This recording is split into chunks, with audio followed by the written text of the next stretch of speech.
Let us pray. O Lord, grant us a daily awareness of the precious gift of life which you have given us.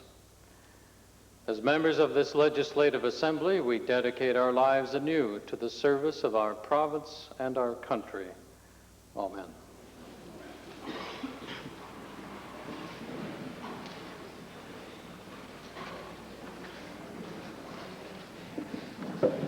Introduction of visitors. Presenting petitions.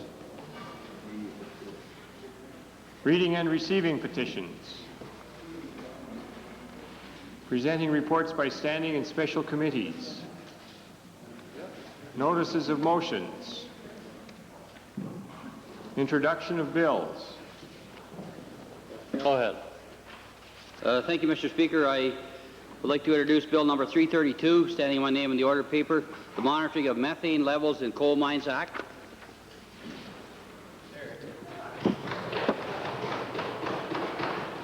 The Honourable West Yellowhead has moved first reading to Bill 332, Monitoring of Methane Levels in Coal Mines Act. Those members in favor of first reading, please say aye. Aye. Opposed, please say no. Carried. Bill number 332, Monitoring of Methane Levels in Coal Mines Act, introduced by the Honourable Member Mr. Doyle, is now read a first time. Yellowhead. Mr. Speaker, I want to introduce Bill 333, standing in my name in the order paper, Environmental Monitoring of Respirable Dust in Coal Mines Act. This act, Mr. Speaker, will help monitor coal dust in coal mines to protect coal miners from becoming ill from coal dust and other... The Honourable Member for West Yellowhead has moved first reading to Bill 333, Environmental Monitoring of Respirable Dust in Coal Mines Act. Those in favor of first reading, please say aye. Aye. Opposed, please say no. Carried. Bill number 333, Environmental Monitoring of Respirable Dust in Coal Mines Act, introduced by the Honourable Member Mr. Doyle, is now read a first time. Tabling returns and reports. Minister responsible for seniors. Speaker, I wish to file a response to motion for return number 224. Member for Bow Valley. Mr. Speaker, I am pleased today to table the 1991-92 annual report of the Seniors Advisory Council. Mr. Speaker, this report includes 11 recommendations to different departments of the government, and the Council and I are looking forward to the comments of these issues. Additional returns and tablings. Edmonton Jasper Place. Chair, I wish to file copies of a map which overlays the map of the Three Sisters project with lands that were designated as critical wildlife habitat by Mr. Gordon Kerr when he was Deputy Minister of Fish and Wildlife, and also to serve notice that I'll be raising a point of order related to this at the conclusion of question period. Provincial Treasurer. Mr. Speaker, I'm pleased to table the following annual reports. For 1991, Credit Union Deposit Guarantee Corporation, Alberta Municipal Financing Corporation, and Alberta Resources Railway.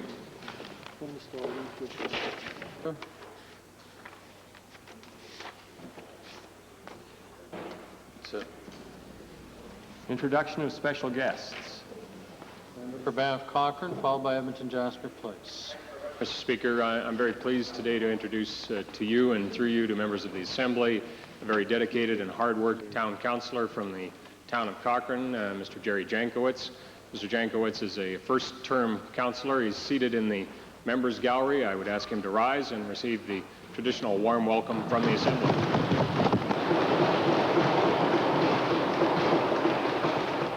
Edmonton Jasper Place. Each year, the Alberta branch of the Commonwealth Parliamentary Association, in cooperation with the Alberta Department of Education, sponsors a parliamentary essay contest. The aim of the contest is to encourage greater awareness of Commonwealth and the parliamentary system. I'm pleased to report that this year's first prize winner is Ty Zeola from Edmonton, Alberta, in fact from the constituency of Edmonton Jasper Place. She's a grade 6 student at Rio Terrace School. Today she is honored for her achievement. She's seated in your gallery, sir. Ty is there with her parents, Kim and Louise Zola, and her brother Ryder. I wonder if they would please rise and receive the warm welcome of the Assembly.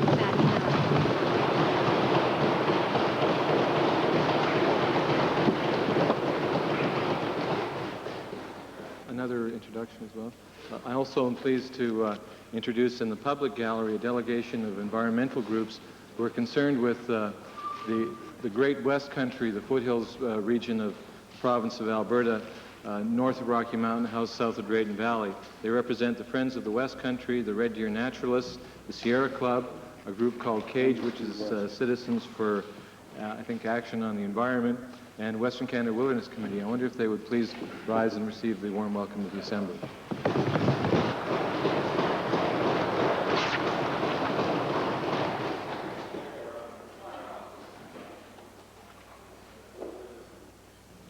Ministerial statements. Oral question period. Edmonton Highlands on behalf of the official opposition. Mr. Speaker, just when you think things couldn't get worse, they do when it comes to Novotel. This is unbelievable. A week after the government announced that it was going to take a bath of at least $566 million on that whole fiasco, some genius agreed to the following deal. As part of a restructuring of a $71 million loan to Cellular Information Systems of New York, Novotel offered the company a 7-year, $35 million loan, and listen to this, Mr. Speaker, 5 years interest-free. I don't know of any bank that would say, we'll cut your debt in half and you get that money for 5 years on an interest-free basis, Mr. Speaker. Yeah. My question would be to the technology minister, but in his absence, I'll ask it of the treasurer, Mr. Speaker. Did the treasurer know about this kind of a deal, and did he approve it? Speaker, the Minister of Technology, Research and Telecommunications has dealt with this question at least 7 times in the last few days. Information. Well, Mr. Speaker, this triumvirate of leadership here between the technology minister, the premier, and the provincial treasurer starts to remind me of Larry Moe and Curly Joe. No wonder but you know we're what, Mr. Speaker? No wonder we're broke. The script writers for the Three Stooges couldn't have drafted a scenario that turned out this ridiculous. Mr. Speaker, let me ask the treasurer this. If he knows anything at all, maybe he'll know this. Does the government have any expectation of recovering any of the money from this company, or have they basically thrown up their hands and said, it's yours, the taxpayers give it to you? Okay, Harper. Mr. Speaker, what we have said is this, that any of the so-called systems loan have been fully provided for, and in fact, the amount that we disclosed probably in scrutiny right now shows that we will probably recover more than we expected, and in fact, our provision may well be higher than we expected. And therefore, Mr. Speaker, what we filed when we gave the full disclosure is in fact the best estimate still at this point. Mr. Speaker, that really begs the question. I mean, if the government expected them to recover the money, why would they give them a deal like this? Mr. Speaker, the taxpayers of Alberta are facing a 5-year freeze on health care funding to pay for this fiasco, and the minister or the treasurer comes up with silly answers like, we hope, we think. Good luck. My last question to the treasurer is this. If he's not willing to come clean on all the other information related to this particular deal, this giveaway of tax dollars, will he tell us how many more companies this government plans to give interest-free loans to in an attempt to clean up the Novotel mess, Mr. Speaker, or does he know how many more companies are going to get that kind of money? Well, first of all, Mr. Speaker, what we have said in the budget address certainly is that the amount of money which we are committing to health and education is not being reduced. In fact, it's not even being frozen, contrary to what the member has said. In fact, if you look at the debate which has just finished in this House, we have in fact increased dramatically our transfers and expenditures to the healthcare system. Moreover, the grants which the province of Alberta has provided to the healthcare system far outstrip the grants, certainly in the province of Ontario's case, or still further in the case of the province of Saskatchewan. Mr. Speaker, we have not at all reduced our commitments. In fact, it's expanding, and the member knows full well that she doesn't know what she's talking about. Secondly, Mr. Speaker, We have already indicated, Mr. Speaker, in the Legislative Assembly that the question of Novotel is before the Auditor General. We have had now in this House red herring debate that the members do not know at all what they're talking about in this area as well. What we see, Mr. Speaker, is that the Auditor General is now busily going through all the information which has been provided to him and which he can secure on his own, through his own efforts. And as we have committed, Mr. Speaker, the Auditor General will make a very formal report as to what went wrong with Novotel. And I think until then, you're simply dealing in the area of speculation. That report will be made public. The Auditor General is a servant of this Legislative Assembly. He's appointed by all members, and he will do his job, Mr. Speaker. Main question, Edmonton Highlands, on behalf of the opposition. Second. This frozen health care funding, Mr. Speaker, that's what's happening. I'd like to designate the second question member for Calgary Mountain View. Speaker. Mr. Speaker, Ski Kananaskis, which operates in the Kiska Ski Hill at Mount Allen, is experiencing serious financial difficulty.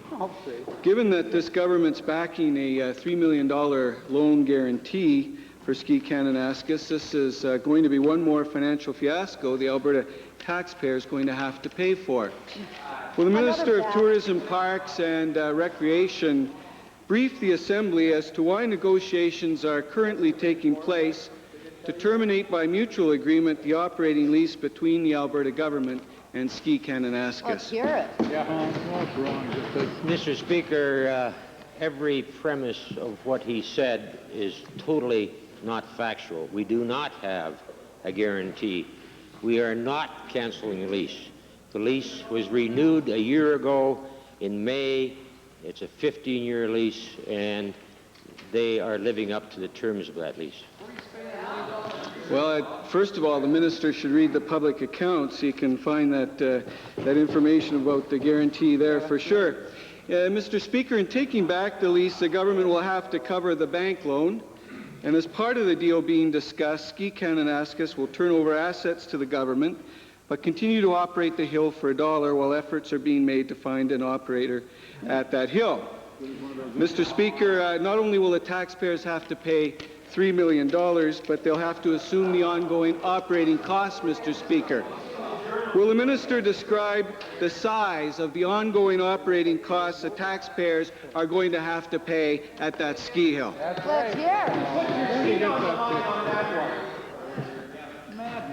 Mr. Speaker, I think we should reconsider the research funding, because everything that the individual said is inaccurate and not factual. Bordering on totally leading every member in this House astray. And Mr. Speaker, you're going to see in the days to come the announcements by Ski of what they're doing and how they're changing their financial picture so that they can live up to their obligations. Well, it's the same old story, Mr. Speaker. The government pumps in millions, and the taxpayers are stiffed with the tab. That's right. How can the minister justify, once again, one more time, sticking the Alberta taxpayers with another financial disaster? Hear, hear. Mr. Speaker, we are not. You may, Mr. Speaker, he may have got some rumors of a request that was made and seen a request that they may have asked for, but there's a big difference between what people ask for and what this government gives them. Order. Order. Order. Order. Order.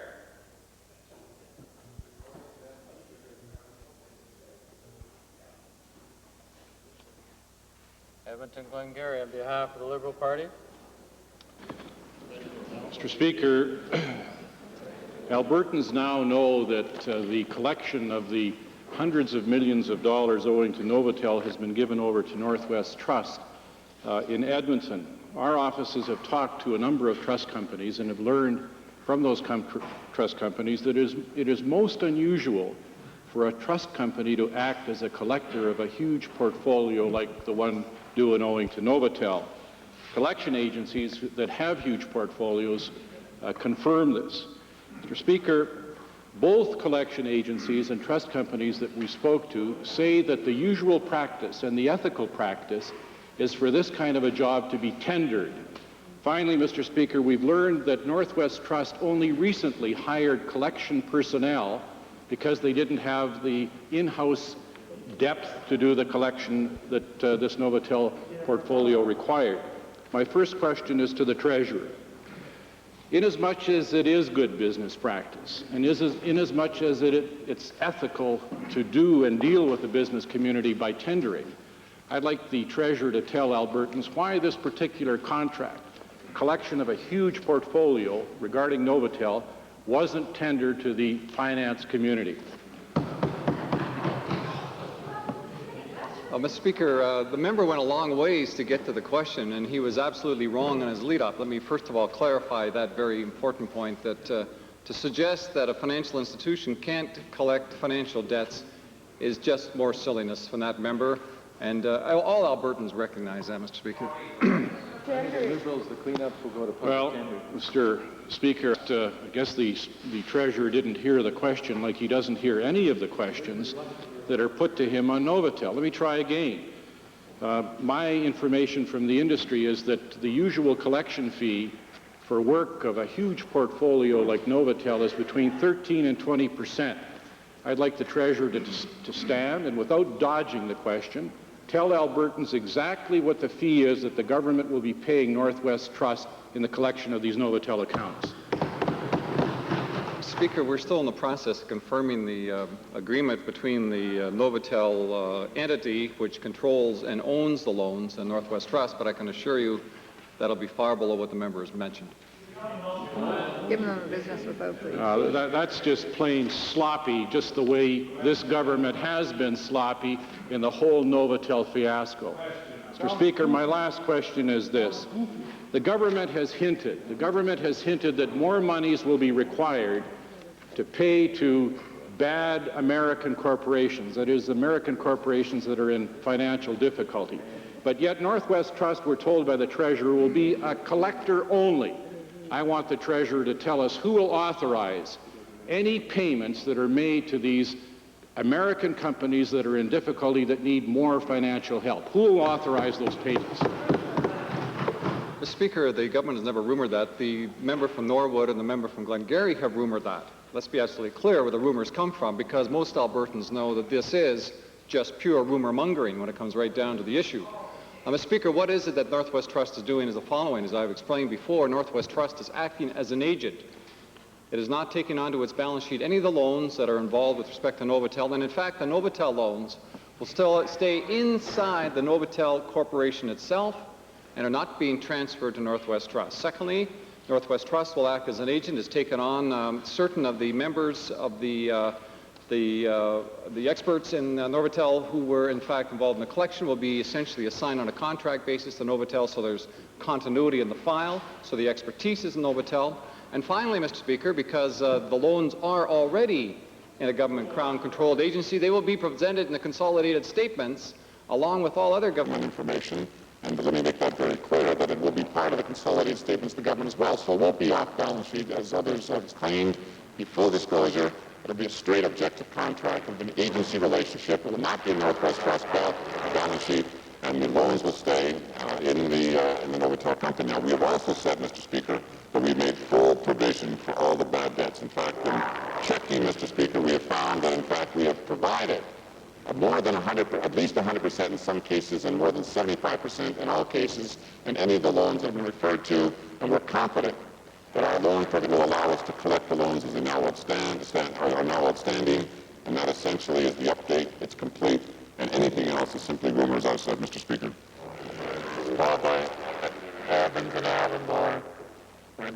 Mr. Speaker, it's hard to keep up with the ever-changing agenda of the federal government relating to the constitutional meetings.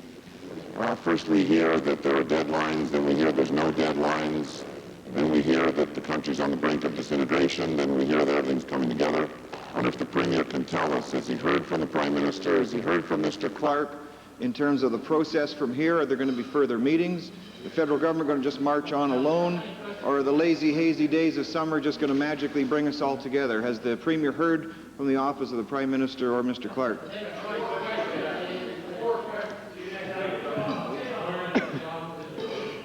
Mr. Speaker, today some of the thoughts that I've had over a period of time are starting to firm up with actions by the federal government.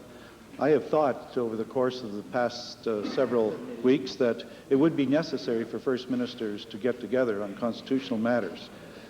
Today we have been invited as First Ministers to meet with the Prime Minister on Monday, noon hour, at 24 Sussex Drive.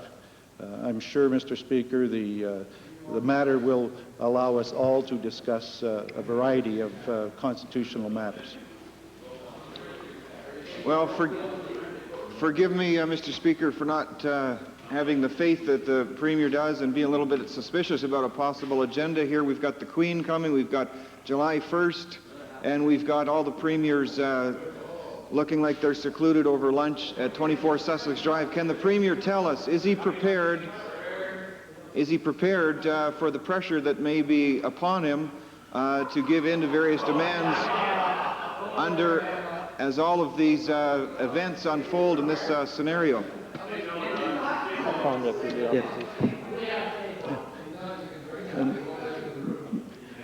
Mr. Speaker, it's obvious that the members of the opposition don't consider a matter of Senate reform and the matter of constitutional package for the future of Canada to be an important matter. If you watch them, they consider it just something to laugh about. I hope that the students who are in the gallery today and people who are watching the opposition by television would get a sense of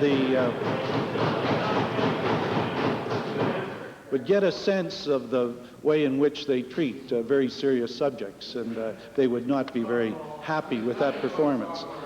Nevertheless, Mr. Speaker, I believe that the federal government will want to discuss on Monday will be the matter of Senate reform, veto or amending a formula, the federal economic powers as set out in Section 121 Constitution, and Aboriginal matters. For my part, Mr. Speaker, I believe that such a package should be expanded to make sure that the Quebec conditions, the 5 Quebec conditions, are part of the discussion, as well as the Ontario desire for a social charter. It would seem to me, Mr. Speaker, if we bring all of those matters together, we would then be dealing comprehensively with the key matters in a constitutional package. All right. Edmonton Avonmore, followed by Calgary Northwest. Mr. Speaker, my questions are to the Minister responsible for women's issues. Mr. Speaker, a recent report released by the Salvation Army Grace Hospital in Calgary, sharing the vision, states in the strongest terms possible concern that government and citizens do not pay attention to the unique health care needs of women either in terms of research or in delivery of services. More specifically, in Calgary and Edmonton, breastfeeding and postpartum support services have been cut back, and women's wellness centers face serious funding shortages and may close. These services not only enhance the quality of health care, but they save precious health care dollars. My question to the Minister, will she now commit to ensuring that the health care needs of women and children, indeed of Alberta families, will not be sacrificed by this government? Mr. Speaker, let me first say I have the greatest of respect for the Grace Hospital in Calgary, and it's, for example, its Women's Resource Centre is a leader in Canada. The services it provides, and it has, the hospital has led the way in many innovative responses to women's health concerns. Secondly, let me say I have not had the opportunity to read their report. I believe that there is a meeting in Calgary on Thursday among many of the health care givers to look at allocation of resources, and I should certainly hope that they will make a priority for women's health issues. Thank you, Mr. Speaker. I will send the Minister a copy of section of the report. My second question to the minister. The report notes a lack of attention to women in research that deals with disease and treatment. This is not surprising given that boards making these decisions are dominated by men. For example, the Alberta Cancer Board is comprised of 10 men and 2 women, and the Scientific Advisory Council for the Alberta Foundation for Medical Research, 14 men and no women.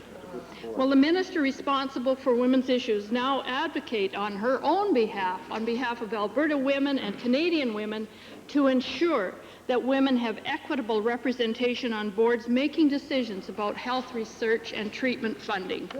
Right on. The subject very near and dear to my heart, Mr. Speaker. There's no question that there is no gender balance on those boards, and I would continue, as I have been urging for some 5 years now, more appointments of women to such important boards. Northwest. Thank you, Mr. Speaker. My questions are also for the Minister of Labour. Mr. Speaker, I've had phone calls from the towns of Three Hills and Lomond, to name just 2, concerned about a shortage of rural safety codes inspectors. In some cases, in fact, Mr. Speaker, fire and new building inspections are not being performed, and as a result, public safety could be at risk. My question to the Minister is simply this. What is the Minister planning to do about the shortage of rural safety codes inspectors in the province of Alberta?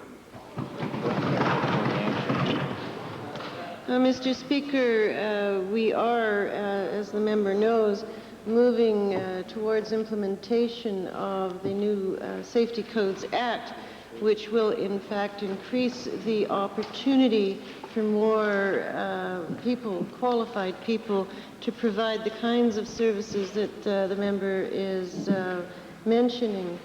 I should also say that we have moved to identify those areas which have the highest risk, and our own department employees do prioritize their responses according to the degree of risk that is inherent in any given structure.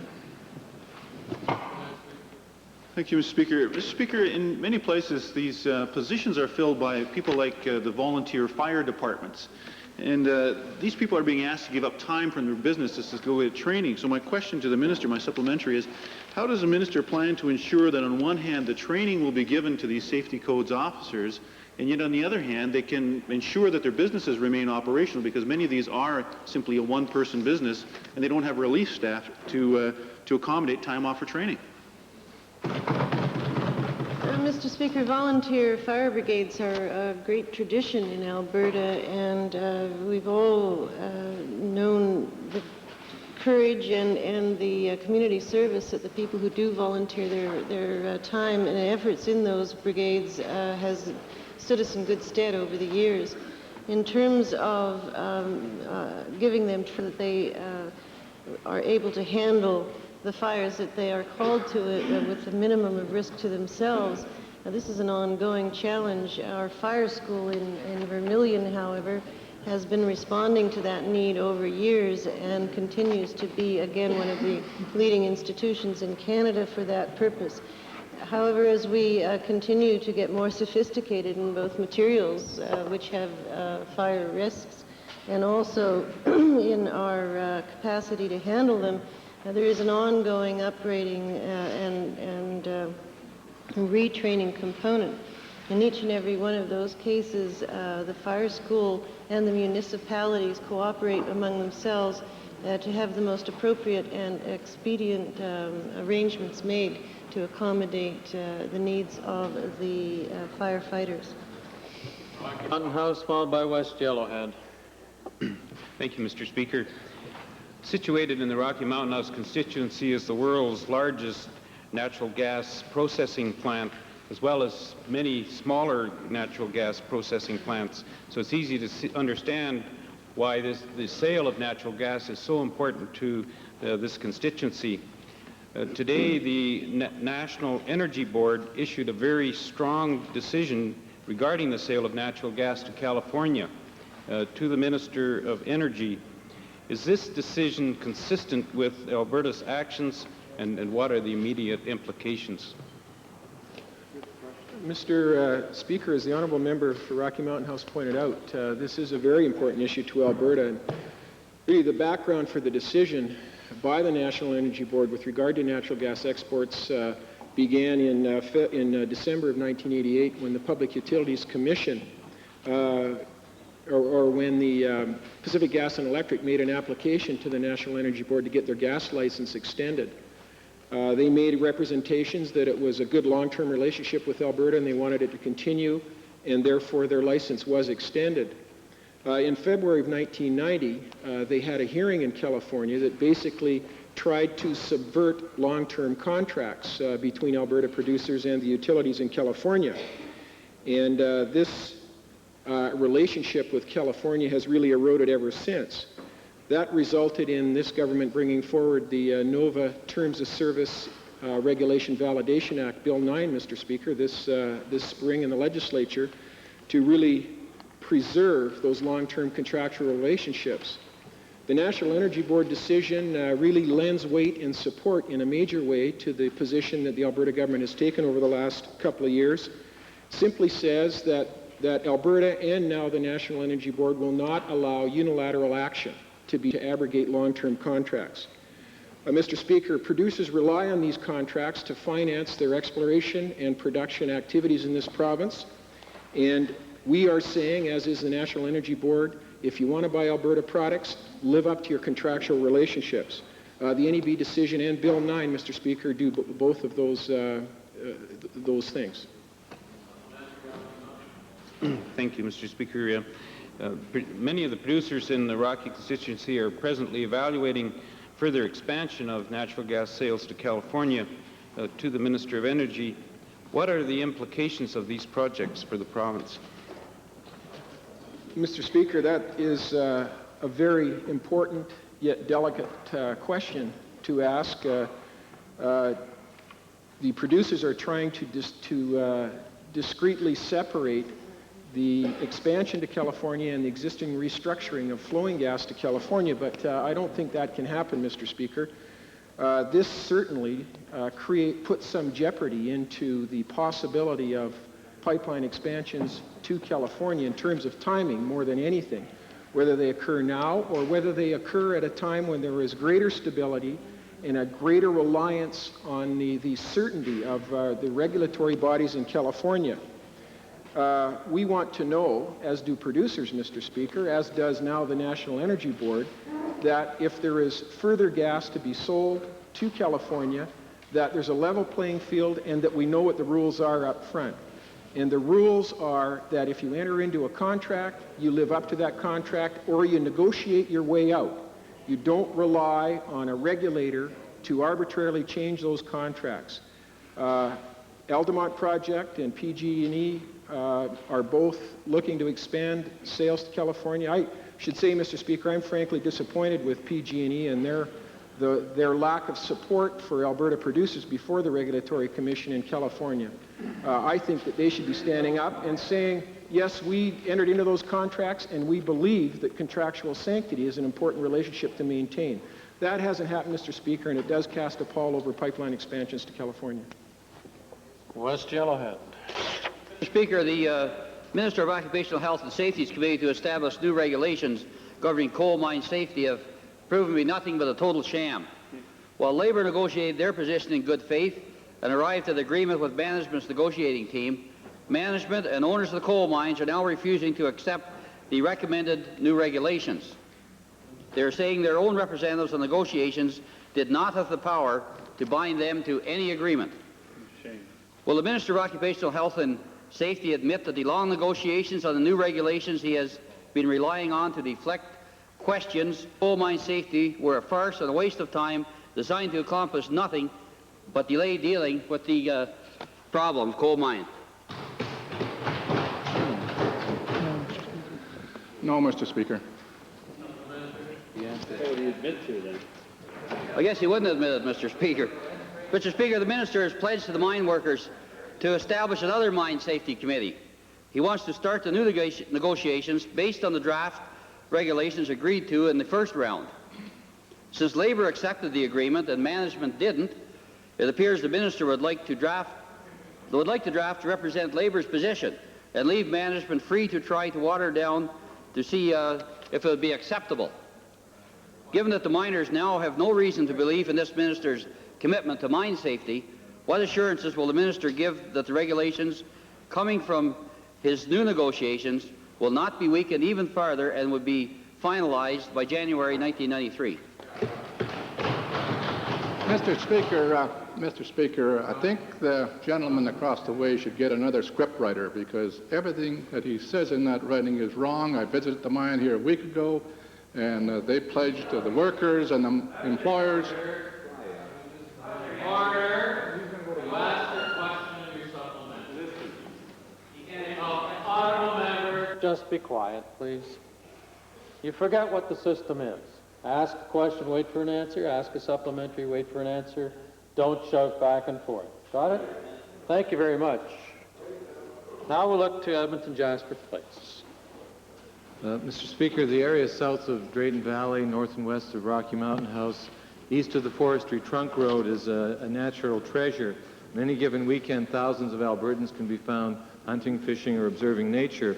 A recent study in the private sector suggested that the Rocky Mountain House corridor is worth much more ecologically and economically in its present state, where tourism is a prime activity and small local logging operations already occur.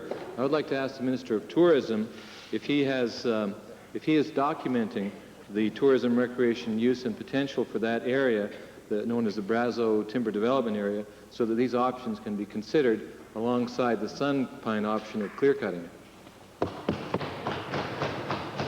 Mr. Speaker, on a continual basis, we work with the Department of Forestry, Lands and Wildlife and Tourism on the integrated management planning process, which sets out the objectives of an area. And on each area that is in a forestry area, we actually work on a continuous basis on their yearly plan.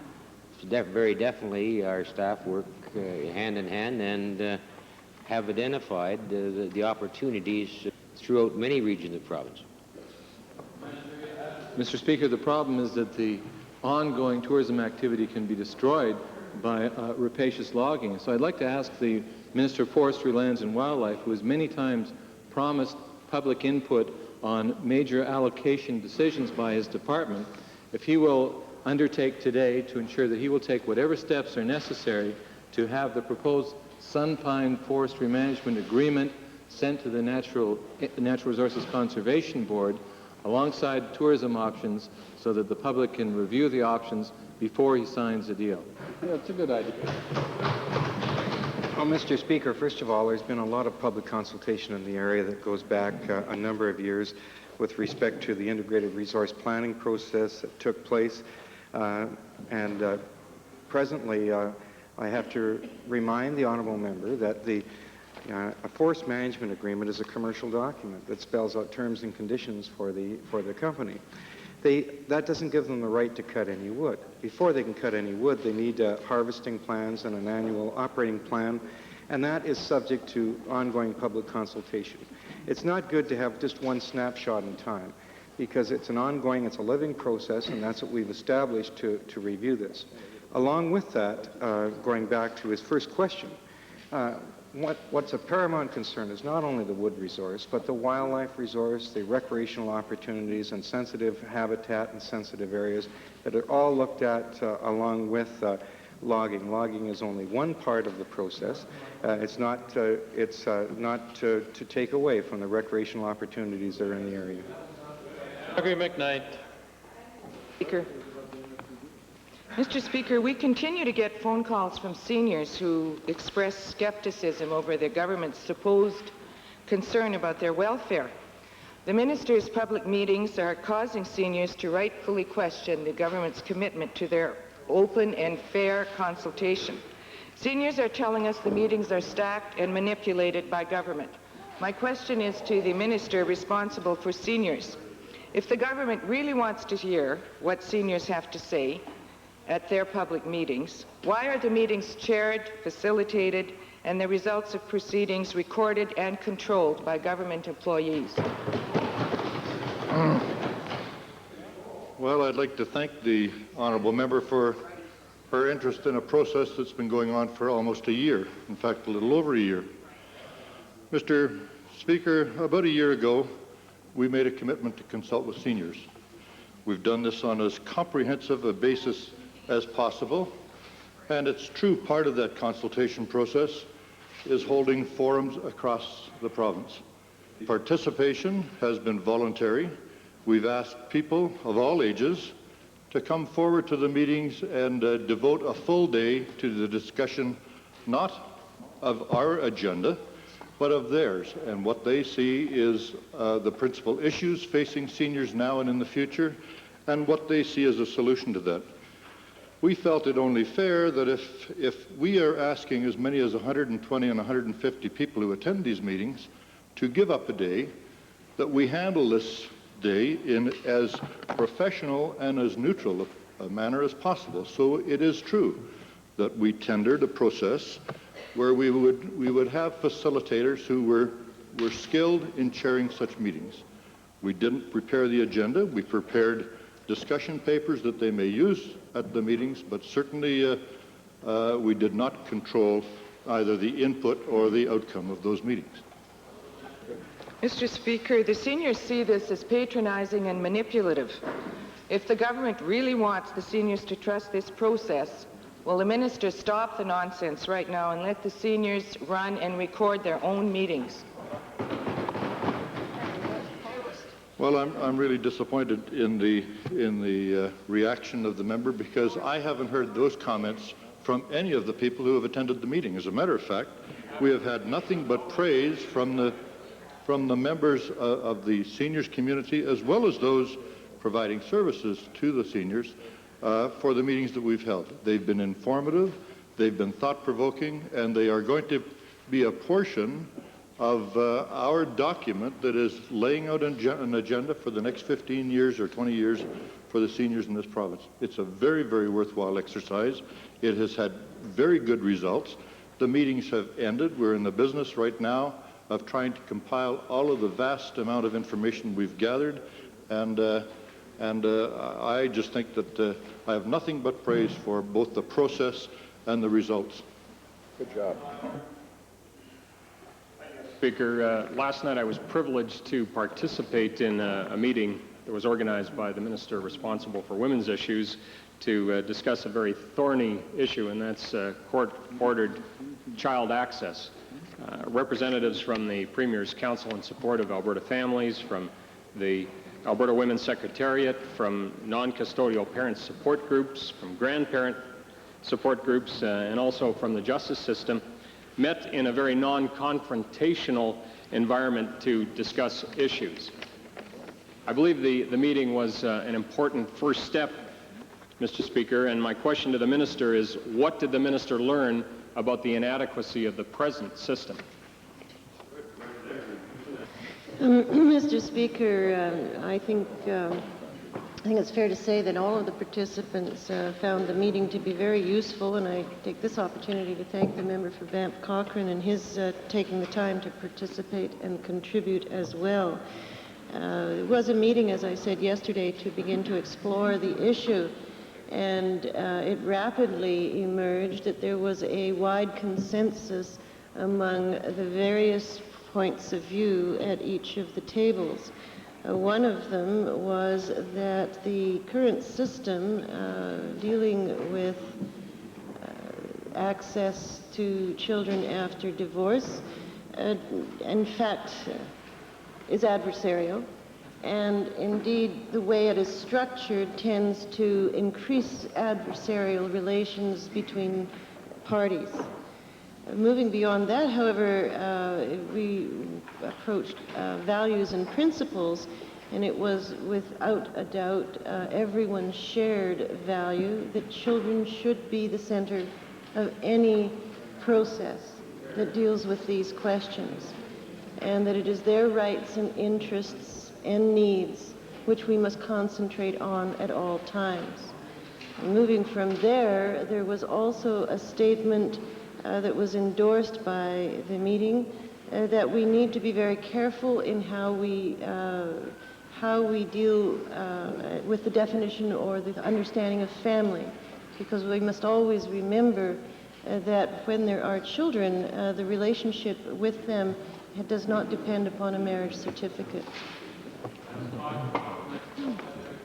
Thank you, Mr. Speaker. I certainly agree with the Minister that there was a great deal of consensus at the meeting last night, and based on that consensus, my supplementary question to the Minister is, what course of action has she identified to follow up on this very positive meeting? I think, Mr. Speaker, and we left that to the participants to also address, given that it was one evening, and also that it, of course, is their process that has begun, and they recommended that this should be the first step only. I think their second recommendation is that we have another similar evening because, in fact, because of the time we had last evening, we began to get a much better and in-depth understanding of the issues from the various points of view, but had not really moved into beginning to sketch out solutions. So I would expect now to convene a similar meeting fairly shortly with the same people involved. We will begin then to explore solutions. I'll follow by Edmonton Whitemud. Thank you, Mr. Speaker. While rainfall has finally blessed the southern part of the province, the northeast region remains extremely dry. In fact, the drought that began over 5 years ago continues in 1992 with no relief in sight. The government has refused to provide disaster assistance for the area, and the Minister of Agriculture refuses to recognize just how serious the situation is. In fact, Mr. Speaker, he said in this Assembly on April 29th, and I quote, "1 year, or more correctly put, half a year of severe drought can hardly constitute a disaster." To the Associate Minister of Agriculture, what specific plans does the government have to help livestock producers, grain farmers, farm families, and their communities who need water in northeastern Alberta? Well, Mr. Speaker, we have responded on the water issues with a very comprehensive assistance program in water. First in a dugout program, some emergency measures for the short term in late last fall. And so on that side of it we have. For the grain farmers, certainly we have in place a very comprehensive crop insurance and revenue insurance program, which this government commits to very significantly through its budget process. So that on the crop side. For the feed side, certainly the forage insurance and pasture insurance program, I would hope that the producers in those areas are taking advantage of those programs, because certainly that is what they were put in place to deal with. Mr. Speaker, the Minister mentions the Supplemental Rural Water Development Program. That program ended on March 31st, but the need for the program did not. Will the government agree to extend funding for this program so that farm families in the Northeast can get the help they need to dig wells and dugouts? Good idea. Well, Mr. Speaker, while parts of that program definitely had a sunset on them, and with good reason, because the dugout program and so on was put in place to provide a catchment in the hope that there would be some runoff. I would just simply tell the honourable member that we do have a drought committee in Alberta Agriculture that was reactivated very early this season because we had a number of areas in the province that are dry. That committee is continuing to work, and we will continue to work with that committee and with the producers in that area, particularly in water for livestock, because it is a very critical problem for them, as well as for domestic use. Edmonton Whitemud. Thank you, Mr. Speaker. In the Ombudsman's 25th annual report, 3 departments stand out way over the average in terms of complaints, and even more significant in terms of the number of complaints upheld by the aggrieved parties. To the minister with the most complaints and responsible for workers' compensation, Why has the minister failed to come to grips in dealing with injured workers and their grievances? Mr. Speaker, when looking at the Ombudsman report, complaints supported is 19 out of 195. I thought that's a pretty good record. Mr. Speaker, to the minister, 19 in comparison to the others is way, way, way, way high. But my second question to the number 2 minister of complaints, the minister responsible for family and social services, when will the minister start to deal with his responsibilities in a fashion that reflects compassion and heart instead of the harshness his complainants have encountered up to date? Well, Mr. Speaker, that kind of nonsense is what we've come to expect from that particular member, but I'm not going to participate in the debate at that level. I would only want to reiterate, I think, a very significant observation that my colleague to my right pointed out. That is to say that in our department, yes, Mr. Speaker, we're not very pleased that there were 184 files opened in 1991. And obviously, Mr. Speaker, if there's one file opened, we're not very pleased with that. We do our best to make sure that complaints and problems can be resolved at the delivery level of the services that we provide. But I would be remiss, Mr. Speaker, if I didn't point out that out of the 184 files opened, recognizing that this department is responding to the needs of hundreds of thousands of Albertans, involved in some very complex programs, some very significant programs, Mr. Speaker. They're undergoing some very thoughtful changes this past year. And out of those 184 files open, Mr. Speaker, only 39 complaints were supported. And although we're not happy about having 39 complaints supported, Mr. Speaker, as I say, we do everything we can to resolve it long before it reaches this report. I would say that that is an incredible tribute to the employees of this department to think that they could reach out to as many Albertans as they do, to provide the multitude of programs that they do, and only have 39 complaints substantiated is pretty significant in my books, Mr. Speaker. Might we revert to the introduction of special guests? Opposed? Carried. Thank you. Legislative Lake. Thank you, Mr. Speaker. On behalf of my colleague, the MLA for Grand Prairie, I am pleased to introduce a grade 6 class from Beaver Lodge Elementary School, sitting in the members gallery. There are 42 students and 15 adults in the group, including 2 teachers, Alan Walker and Richard Smith. I ask the whole group to stand and receive the warm welcome of the Assembly.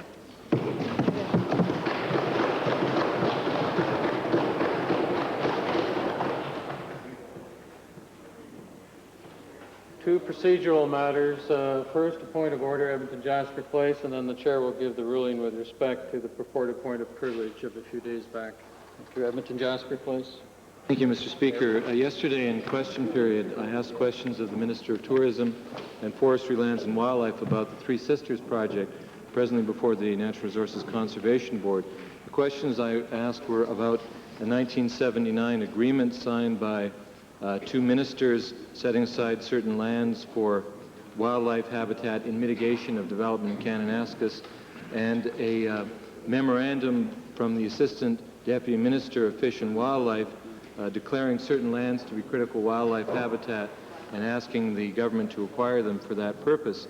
The Minister of Tourism, in response to my question why the government would encourage development on critical wildlife habitat, said we're not. And the Minister of Forestry, Lands and Wildlife said the way the honourable member for Edmund Jasper Place phrases his question is totally inaccurate. And he went on to say other things to the effect that he felt the 1979 agreement was in place. Now, Mr. Speaker, it's well known in Parliament that questions must be factually based and that the member asking questions is responsible for the accuracy of those facts, and I refer the chair to Erskine May's 21st edition at page 287 dealing with that point, and also at page 383 dealing with the laying of documents before the table. I believe that the 2 ministers inadvertently may have misled Albertans and the Assembly in their answers, and I wish to provide information to that effect, I earlier tabled a map which overlays Mr. Kerr, the Assistant Deputy's recommended purchase and critical wildlife lands over the map of the Three Sisters development. And there is an area of overlap between in the Wind Valley area. And to quote very briefly from the Assistant Deputy's memo, it says, "Without belaboring the point, the above lands are absolutely critical to the long-term well-being of wildlife in the WR complex. As previously mentioned, the Calgary Regional Planning Commission recommends that this area be zoned for wildlife preservation and that all intensive uses be excluded." So having laid on the table a copy of the 1979 agreement and the 1979 memorandum by the Assistant Deputy Minister and the map which compares the two, I believe I have a point of order, and I would appreciate it if the Minister would rephrase his answer in light of this information. Mr. Speaker, yesterday the Honourable Member for Jasper Place made this statement. He said, "I'd like to ask the Minister who's in charge of Fish and Wildlife if he can explain when it became government policy to promote condominium golf course and commercial development on critical wildlife habitat." And my answer, Mr. Speaker, the way the Honourable Member for Jasper Place phrases his question is totally inaccurate. What he was doing, Mr. Speaker, in his question was leaving the implication that we don't care about wildlife and that we don't care about sensitive wildlife habitat, and that is not accurate at all. Right. Today there was a map filed, and I appreciate the Honourable Member for Jasper Place sent me a note with the map initially, and that he was going to raise it as a point of order today. I might say that the map may be accurate but I think the map is old, because since that map was there, and I'm going to have it checked, and I will undertake to report back to the House on the accuracy of that. But there is some, when we work to trade, recognizing there's critical wildlife habitat in that Wind Valley area, we negotiated and got approximately 1,270 acres of land from the Three Sisters, and we returned some 840 acres of other land that wasn't a sensitive habitat area. So our habitat biologists, were very pleased that we'd made an excellent arrangement and captured most, if not, I don't think all, but most of the critical wildlife habitat in that area. But going back to the Honourable Member's point of order, Mr. Speaker, I know the Honourable Member takes great pride in being accurate, but he is not accurate when he says that it's the policy of this government, as he states, to promote condominium golf course and commercial development on critical wildlife habitat. Mr. Speaker, we don't do that. And secondly, I might say, in addition, that the NRCB process is put in place to make evaluations of projects like this, and we should let them complete their work, and if there are serious concerns with wildlife, they'll be raised and they'll be heard, and a judgment will be held. There's hearings taking place right now with respect to that. Mr. Speaker, I stand with my statement of yesterday. Okay. The Honourable Minister has given an undertaking to check the accuracy of the map with respect to current conditions. The Chair looks forward to hearing about that. Thank you. Now we'll do the matter of privilege.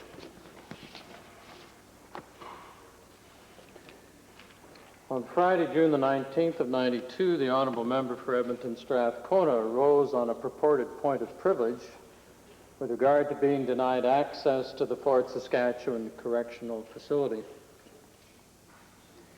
While the point of privilege was not raised at the first reasonable opportunity as required by standing orders, the Chair accepted at that time the argument that the situation complained of is of a continuing nature and therefore allowed the point to be examined. With respect to a possible breach of privilege as a result of restrictions being placed on a member wishing to visit a correctional facility, the Chair has examined the issue to first determine whether or not such access is necessary for the member for Edmonton Strathcona to fulfill his parliamentary duties. If the touring of a correctional facility relates to the member's service in the House, and that service is interfered with, then privilege becomes a concern. Beauchesne 24 is clear that, quote, the privileges of Parliament are rights which are absolutely necessary. I think, Honourable Member, sorry, we're in process.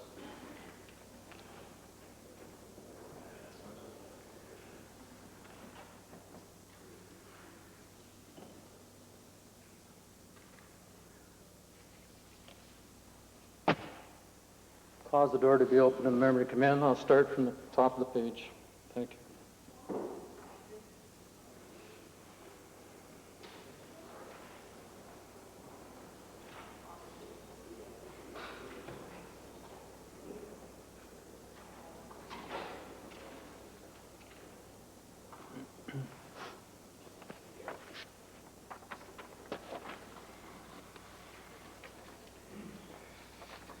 I assume the honourable member from Edmonton-Whiteman will read what's already in answer to this point. Thank you.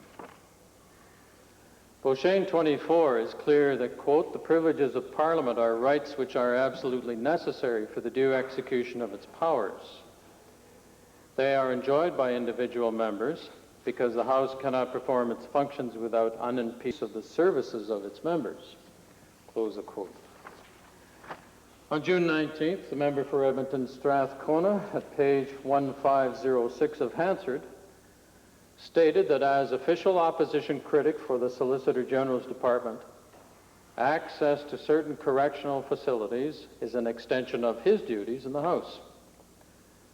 The Chair accepts on a qualified basis the principle of this statement, as members do have duties which are an extension of their parliamentary duties. The Chair also accepts on a qualified basis that the work of an opposition member relating to his or her critic responsibilities can be considered a matter connected with the internal workings of the House. After considering that the member's parliamentary duties may be affected by restricted access, the Chair examined whether or not such restrictions, if they indeed exist, could prima facie constitute a breach of privilege. The Chair is concerned that all policies related to members be equitably applied. If restrictions placed on one member were not applicable to all members, this could, in the Chair's opinion, potentially constitute a breach of privilege. The Chair requested additional documents from both the Solicitor General and the member for Edmonton Strathcona to determine whether or not the restrictions on visitors to correctional facilities are uniformly applied against all individuals of any particular group or class, including MLAs. An internal policy directive supplied by the Minister from the Correctional Services Division of his department, dated May 30th, 1983, seems to clarify the matter. The Chair will file a copy of this policy statement in the House. The document consists of a policy statement and 6 implementing procedures specific to granting access to correctional facilities for MLAs, MPs, and other elected officials or dignitaries. The policy states, quote, members of the provincial legislature shall be provided access to correctional centers at all reasonable hours, close of quote. Based on the policy statement alone, it would appear that the member for Edmonton Strathcona should have been provided access. However, the 6 procedures which follow as part of the policy directive must be considered as they form part of the policy. As the Chair understands these procedures, it appears that safety is the primary consideration in the present policy. And the policy directive takes note that elected officials may in fact more danger in a correctional facility than ordinary members of the public.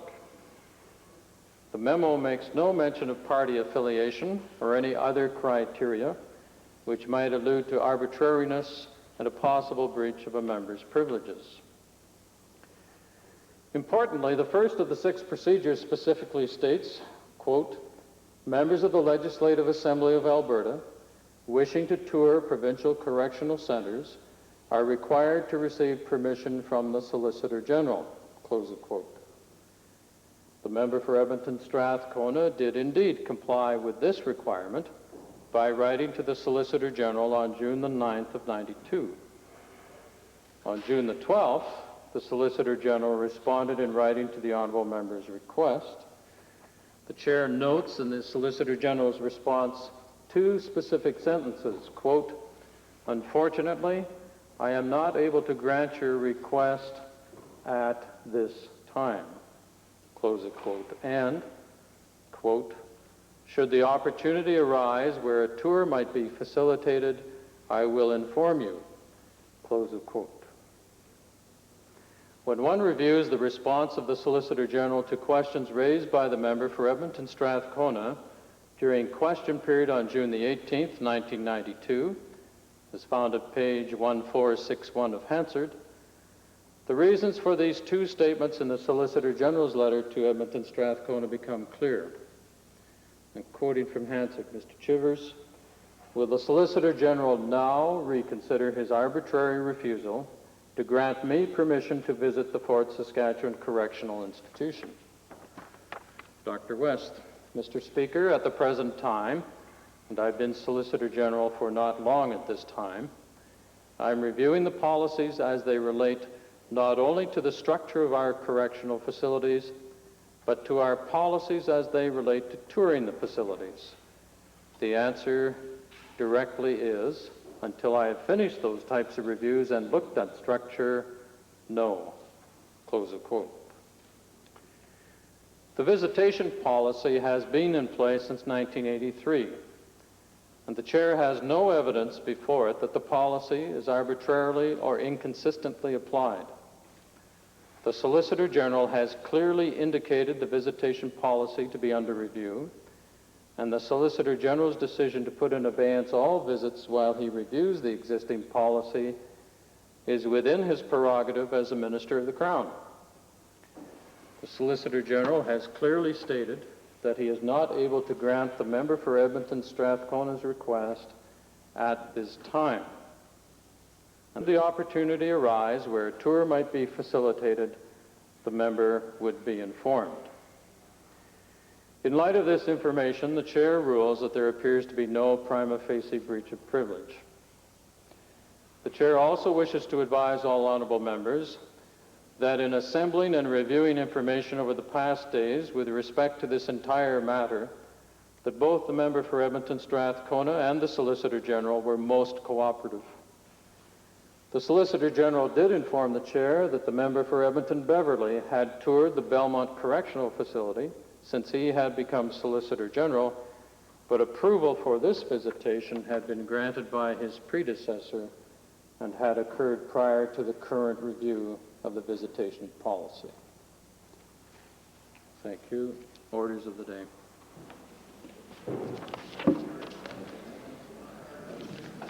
Government bills in order for second reading.